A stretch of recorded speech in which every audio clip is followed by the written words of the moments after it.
Good morning students. Human geography में हमारा जो टॉपिक है ह्यूमन ज्योग्राफी के प्रिंसिपल्स, हम अपने लास्ट लेक्चर में इस टॉपिक को हमने स्टार्ट किया था और इसमें हम फर्स्ट जो मानव भूगोल का सिद्धांत है क्रियाशीलता या परिवर्तन का सिद्धांत, इसके बारे में हम बात कर रहे थे और इसमें हम भौतिक शक्तियों के बारे में बात कर रहे थे। अब हम बात करते हैं जैविक शक्तियों यानी कि बायोटिक फैक्टर्स के बारे में। ठीक है, बायोटिक फैक्टर्स के अंतर्गत मतलब क्या शामिल होता है, जिसमें जीवन है। ठीक है, जैसे कि पेड़ पौधे, पशु, जीव जंतु आदि जो है वो धरातल पर परिवर्तन लाने में सदैव संलग्न रहते हैं। ठीक है, ये भी हमेशा क्रियाशील रहते हैं। वृक्षों की जड़ों के दबाव से चट्टानें जो होती हैं वो टूटकर मिट्टी में परिवर्तित हो जाती है।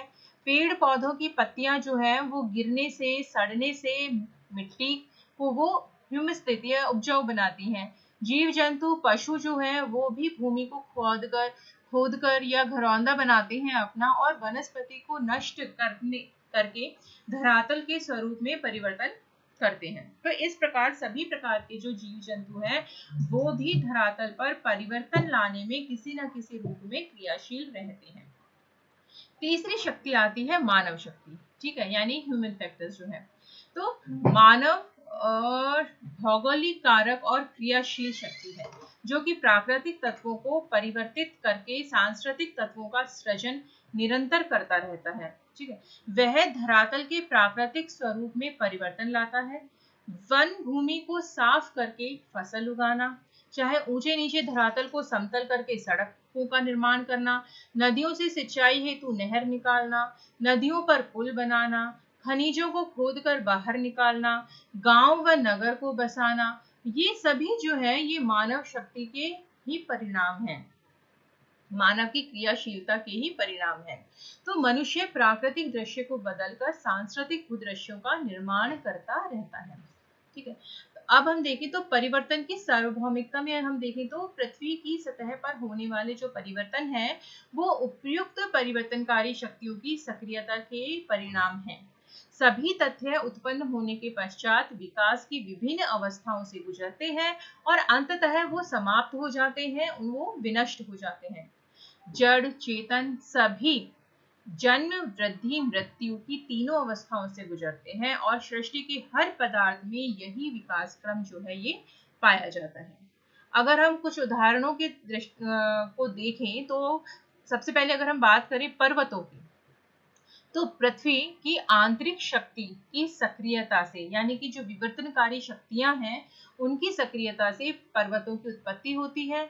वे पूर्ण विकसित होकर सर्वोच्च ऊंचाई तक ऊपर उठते हैं पर्वत। ठीक है, लेकिन कालांतर में धीरे धीरे समय के साथ क्या होता है, विभिन्न जो बाहरी शक्तियां हैं, पृथ्वी की बाहरी शक्तियां जो है, समतल स्थापक बल जो है, जिसके अंतर्गत पवने, हिमानी, नदियां आदि आते हैं, उनके प्रभाव से ये घिस घिस कर अवशिष्ट पर्वत के रूप में बदलते हैं और अंततः समतल प्राय मैदान के रूप में परिवर्तित हो जाते हैं।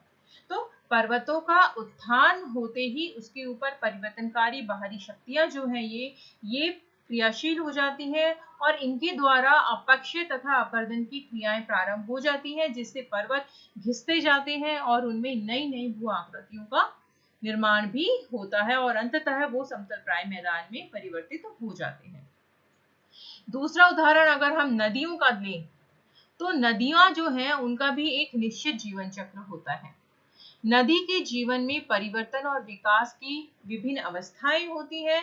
नदियों के जीवन चक्र की तुलना मानव के जीवन चक्र से की जाती है। जैसे मानव जीवन में युवावस्था, प्रौढ़ावस्था, वृद्धावस्था अवस्थाएं होती हैं, ऐसे ही नदियों में भी नदियों के जो जीवन चक्र है उसको भी इन्हीं अवस्थाओं में बांटा गया है, बाल्यावस्था, युवावस्था, प्रौढ़ावस्था और वृद्धावस्था। तो नदी अपने जीवन काल में पर्वतीय क्षेत्रों में छोटी छोटी जलधाराओं के रूप में उनका उद्गम होता है। बाल्यावस्था में वे अल्प और साधारण कटाव करती हैं और तीव्र ढाल से उतरते समय वो युवावस्था में तीव्र कटाव करती हुई गहरी गहरी घाटियां, गौर्ज, जलप्रपात आदि का निर्माण करती हैं। जब नदियां पर्वतों से उतरकर मैदानों में पहुंचती हैं तो उनकी प्रौढ़ावस्था प्रारंभ हो जाती है और अपनी प्रौढ़ावस्था के दौरान वो चौड़े कटाव करती है, मतलब गहराई में कटाव करने की बजाय चौड़ाई में कटाव करती है, और उसके द्वारा नदियां जो है नदी विसर्ग यानी कि मेंडर का निर्माण करती है, वेदिकाओं का निर्माण करती है।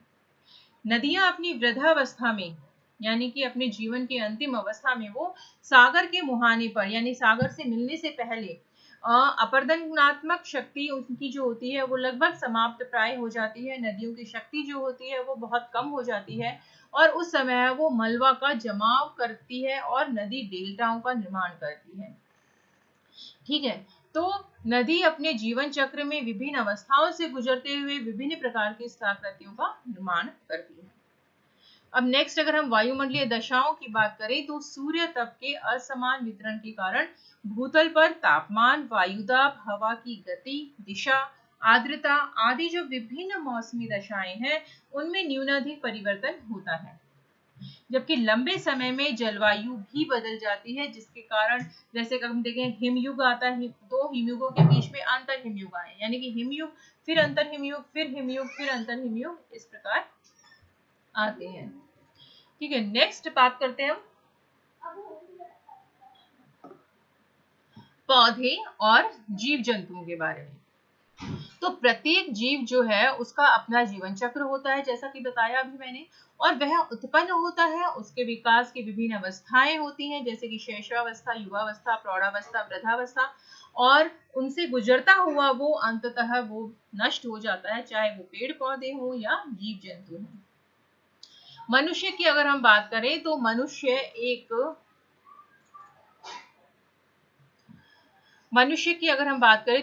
एक परिवर्तनशील प्राणी है, और परिवर्तन व निरंतर क्रियाशीलता ही उसके जीवन का मूल मंत्र है। मानव सर्वाधिक क्रियाशील भौगोलिक तत्व है। मनुष्य भूतल के ऊपर परिवर्तन लाने में सदैव क्रियाशील रहता है, सदैव तत्पर रहता है।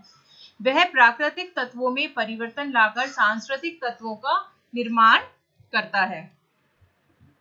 जैसे अधिवास या बस्ती बनाना मानव की रचनाओं के उत्कृष्ट उदाहरण है।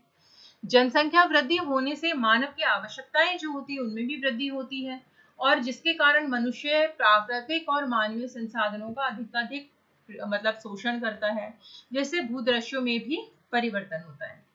मनुष्य जो है वो समाज में परिवर्तन, मनुष्य के द्वारा मानव समाज में परिवर्तन का मुख्य कारण जो है वो जनसंख्या वृद्धि है। जनसंख्या वृद्धि होती है तो उस बढ़ी हुई जनसंख्या की आवश्यकताओं की पूर्ति हेतु विभिन्न क्रियाएं होती हैं, जिनसे संस्कृति और सभ्यता का विकास और वृद्धि होती है। शुरू में क्या होता है, आरंभ में जनसंख्या कम थी और आर्थिक क्रियाएं भी सीमित थी। मनुष्य पर्यावरण के साथ अधिक छेड़छाड़ नहीं करता था। ठीक है, संस्कृति का स्तर भी निम्न था। जैसे जैसे जनसंख्या वृद्धि होती गई, जनसंख्या वृद्धि होने से आर्थिक क्रियाओं और संस्कृति, मानव की जो संस्कृति है उसमें भी बहुत अधिक परिवर्तन आया। सारांश रूप में हम कह सकते हैं कि संसार के सभी भौतिक और सांस्कृतिक तथ्य जो होते हैं वो परिवर्तनशील होते हैं, क्रियाशील होते हैं, और वे सभी उत्पन्न होने के पश्चात क्रमिक रूप से विकसित होते हैं, विकास करते हैं, और अंततः वो विनष्ट हो जाते हैं, समाप्त हो जाते हैं।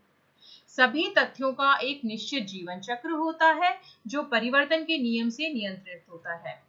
धरातल पर विकास और विनाश क्रियाएं सतह प्रयत्नशील क्रियाशील रहती है। इस प्रकार मानव भूगोल का जो पहला सिद्धांत है, क्रियाशीलता का सिद्धांत, प्रिंसिपल ऑफ एक्टिविटी, ये पूरा होता है। आई होप आप लोगों को समझ में आया होगा। नेक्स्ट लेक्चर में हम मानव भूगोल के नेक्स्ट सिद्धांत के बारे में बात करेंगे। तब तक के लिए stay safe, stay happy, thank you.